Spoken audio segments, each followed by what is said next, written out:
Kata Sri Mulyani, pajak jadi naik 12% awal tahun nanti, padahal ekonomi rakyat lagi tidak baik-baik saja. Tolong ajari pejabat tutorial dari Rasul untuk memperoleh pendapatan negara tanpa pajak berikut ini. An-nasu syuraka'u fi salasatin. Rakyat itu punya hak bersama dalam 3 hal. Al-ma' wal kala' wan nar, yaitu air, padang gembala, dan api. Hadis riwayat Ibnu Majah. Kalau para pejabat nggak ngerti maksud hadis ini, tolong ajari mereka sampai pinter. Maksud hadis ini adalah rakyat seluruhnya ini punya hak atas sumber daya alam seperti batu bara, minyak, gas alam, emas, tembaga, nikel, hutan, hingga lautan. Artinya negara wajib ngelola semua sumber daya alam tadi, lalu hasilnya dikasihkan rakyat secara langsung atau tidak langsung. Kalau hadis ini dijadikan tutorial memperoleh pendapatan negara, kita sudah pasti bisa biayai negara, tidak perlu memaksakan pajak. Karena sumber daya alam kita kalau dihitung-hitung kurang lebih 5.500 triliun per tahun. Sementara APBN kita cuma 3.000 triliun, berarti cukup. Bahkan masih sisa 2.000 triliun.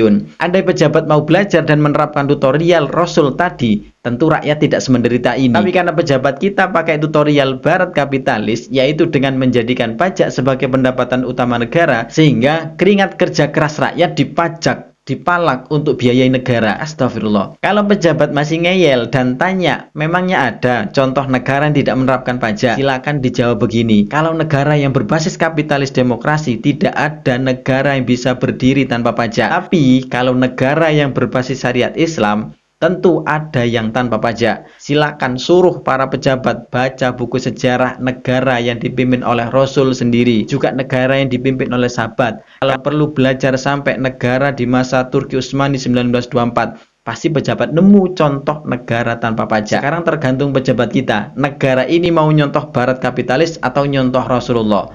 Menurut kalian gimana?